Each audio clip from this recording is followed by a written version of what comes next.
नमस्कार. महाराष्ट्रातील विविध क्षेत्रातील बातम्या झटपट आपल्या मोबाईलवर पाहण्यासाठी लगेचच सबस्क्राइब करा राष्ट्रशक्ती लाईव्ह न्यूज आणि सोबत बेल आयकॉन प्रेस करायला विसरू नका. प्रथमतः पत्रकार बंधूंचं मी आभार मानतो. आज आपण या ठिकाणी आला व समस्या जाणून घेताय. महत्त्वाचं म्हणजे या महाराष्ट्रामध्ये ओबीसीला कोण वालीच राहिलेला नाही. एक विशिष्ट समाज काय करतो, आंदोलन करतो. आझाद मैदानात आम्ही येणार म्हटलं की त्यांना लेटर द्यायला आमचे लाडके मुख्यमंत्री एकनाथरावजी शिंदे साहेब हे डायरेक्ट जे आंदोलन करतात त्यांच्याजवळ जातात आणि त्यांना ज्यूस पाजतात.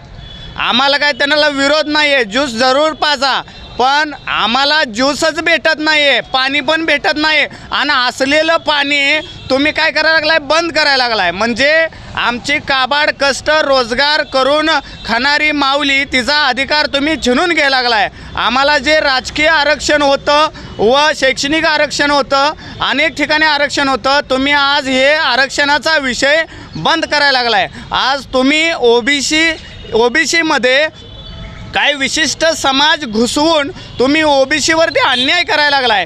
पण जर समजा ओबीसीचा जर मुख्यमंत्री या महाराष्ट्रामध्ये झाला तर वंजारी समाज, धनगर समाज, सनगर समाज, ओबीसीतल्या ज्या 346 जाती आहेत या 346 जातींना 100% न्याय मिळाल्याशिवाय राहणार नाही. मग हे आमच्या ओबीसी बांधवांना असं वाटलं की ओबीसीचा जर मुख्यमंत्री झाला तर या महाराष्ट्रामध्ये भटक्या विमुक्त जातींना न्याय भेटल आणि या प्रस्थापितांच्या खुर्च्या खाली केल्याशिवाय राहणार नाही. आणि याची सुरुवात ओबीसीचं कवचकुंडलं काढणाऱ्या या मुख्यमंत्र्यांना खाली करण्यासाठी, उपमुख्यमंत्र्यांना खाली करण्यासाठी, याच्यासाठी सुरुवात माढा मतदारसंघातून इंजिनियर रामचंद्र घुटुगडे साहेब हा माढा मतदारसंघातील खासदार म्हणून निवडून येतील आणि संपूर्ण महाराष्ट्रामध्ये आम्ही ओबीसीचे आमदार करून दाखवू. आज मी पत्रकारितेच्या माध्यमातून सांगतो, कारण ओबीसीवरती अन्याय झाला आहे. ते म्हणतायत की आम्ही ओबीसीला शब्द दिला आहे